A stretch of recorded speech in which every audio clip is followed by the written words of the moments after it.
Yeah, that's the music that I'm in, I can't let it go. The kind of song that you feel deep down in your soul. That made you cry, made you cry. You can feel the words deep inside.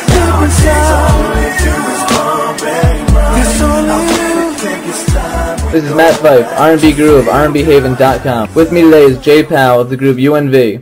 U.N.V recently reunited and released a third album, Timeless, and what's more, J.Poww has his own solo album, The Headliner, coming out this Valentine's Day. J.Poww, my man, it's great to have you here. Good to be here, man. It's good to be here. I thought now we would turn the clock back a little bit and go into a history lesson here. When you were with the group U.N.V, how did the group come about? How did you guys form? I actually started U.N.V when I was in 12th grade in high school, and Sean in the group, who was my brother, had a group when he was in college called U.N.V. And I always liked that name, but I thought, well, he's in college, I'm here, I'm going to name my group U.N.V. and just see what happens. And when I went to college, I kept the group going, and I kept the U.N.V. and his group thing phased out. And when I started gaining some popularity from doing a lot of shows, I called him and asked him, look, man, I think it would be great if you would be a part of the group. So he became a part of the group. A buddy of mine that I went to college with became a part of the group, and then another guy from my hometown of Lansing became a part of the group. That's how the group was basically formed. Now, the group goes by both names, UNV and Universal Nubian Voices. So did you guys come up with the full name first or the acronym first? I actually came up with the acronym first. I mean, I wasn't really into the whole name thing as of yet, because at that time I was younger, and I was like, you know what, I just want a cool little name that be catchy, and I was almost calling it UNV like U.N.V me. It just worked out that my brother actually gave it the name Universal Nubian Voice. When you look at the big hits from the group, you got Something's Going On, Straight From My Heart, So In Love With You. They're all ballads. But when you listen to the albums, they got the ballads and the up-tempo jams. So how come there weren't really any big up-tempo singles? Or why wasn't the album just straight-up ballads?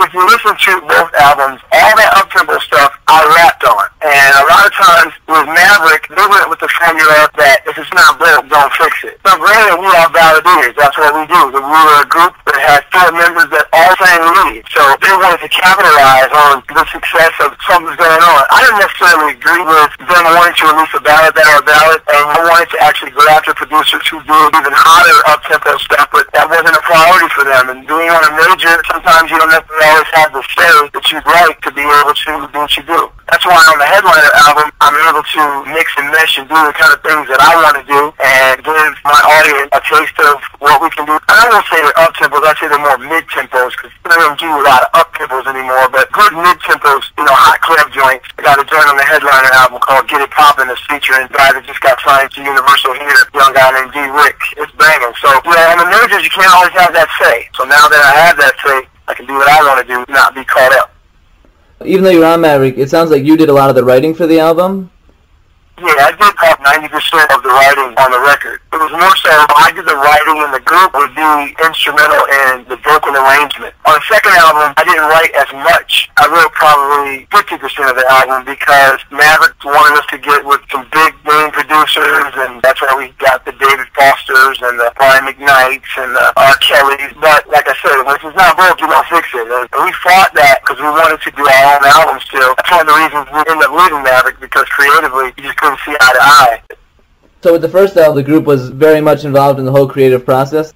I basically wrote the whole album. This is because Maverick was giving us the autonomy to do what we had to do because of the success of Something's Going On. We sold almost 14,000 units of Something's Going On single independently before we even had a deal.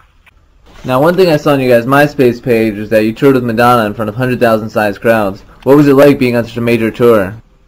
Oh man, that was probably one of the most memorable times of my career with U.N.V. because we were used to doing some big shows, but nothing to the magnitude of coming out in a Wembley Stadium that's sold out of 100,000 people, where you think they're all there to see Madonna, and then when they announce that you're coming up, you got 100,000 people screaming U.N.V. That's like an amazing, amazing feeling. It was just, indescribable to be able to perform to such different ethnic backgrounds, not just African American, white, black, Hispanic, everything. And to be so well accepted was a wonderful feeling.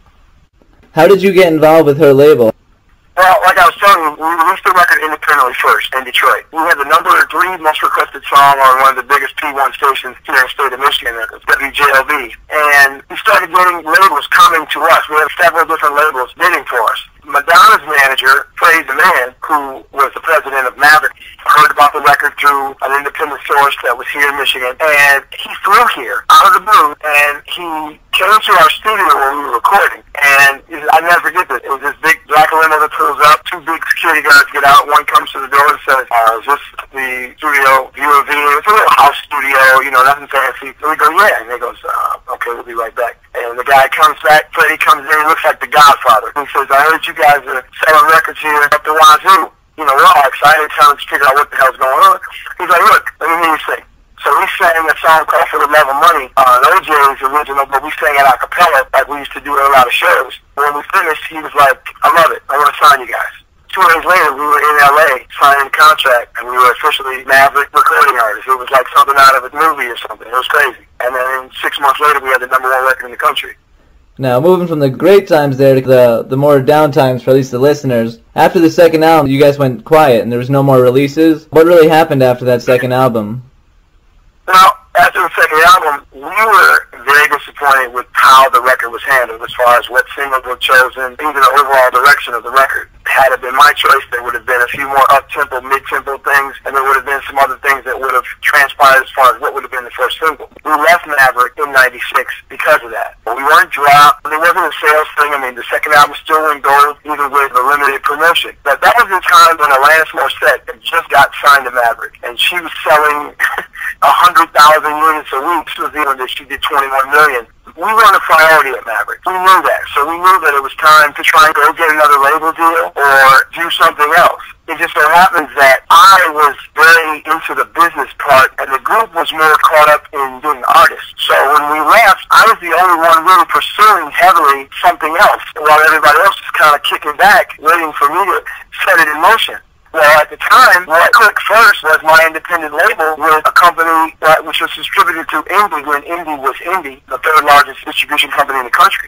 So it was a deal based on my rap project. So I began to just do the independent thing, and the group, they weren't necessarily pursuing the label thing. So it was working for me doing what I was doing, so the group kind of just faded out, and I was the only one doing music still heavily. So the group kind of went silent until maybe a year ago, and the guys came to me, you know, look, man, we want to get back into doing something. We think that might be a great time and opportunity to do a best of album because we've never done one before. I own all the masters, and when I was able to financially make some moves selling my records, I went back to Maverick and bought the licensing. So I owned the name, I owned the masters because I wrote everything, I had all the publishing, so I could do a best of album. It just worked out. We took some new fans, did some new things, and fortunately for us, everybody kind of still looked the same. You know, nobody was real fat or anything crazy. So from there, we said, all right, let's do it. And then booking agents started calling, and people were still wanting to book us to do shows, and so we said, hey, we'll just release this record and keep it moving. So the album is a mix of some of the group's older tracks as well as some new songs. What can we expect from some of those new tracks? Oh man, the new stuff, like I said, this is, the Timeless album is just like you mentioned earlier, it is a complete ballad album. It's 17 ballads, and of course, you know, it's all the classics that people remember and love. But the new stuff, we've stepped it up to date. We're still true to our sound and true to the rich harmonies and things that we do, that we had to make it current. With the things that we wanted to do, we were songs that we normally would have done on an album instead of having a major tell us what to do. And basically, the feedback that I've gotten has been overwhelming. They love the record. And now it's just a matter of really exposing it to the world on a national level. Or, of course, we're doing it online and it's universal. I mean, I got people buying the record from Tokyo, from Germany. So that's what we do. For people who want to buy the Timeless album, should they just do it from the MySpace page then? Is that how you recommend picking it up? Yeah, I would say right now, the MySpace is the best place to get it. Tell me that you can buy it directly. I'm running a promotion right now that says if you buy my album, you get the Timeless album for just $5. So MySpace right now is the best place to buy it. I will be fully functional with the iTunes and the CD Babies within the next 3 weeks. So they'll be able to get it completely online from as many different sites as they need. Alright, so thanks a lot, J.Poww. A reminder to all the listeners out there, J.Poww's album, The Headliner, is coming out Valentine's Day. Get it for your girlfriend, yourself, your friends, anybody. J.Poww, thanks for stopping by. I wish you the best of luck. Absolutely, man. I appreciate it. I appreciate all your R&B hating viewers and listeners. So, I mean, just look out for J.Poww, The Headliner, and U.N.V. 2009. We're back with a vengeance and here to provide and providing great R&B music.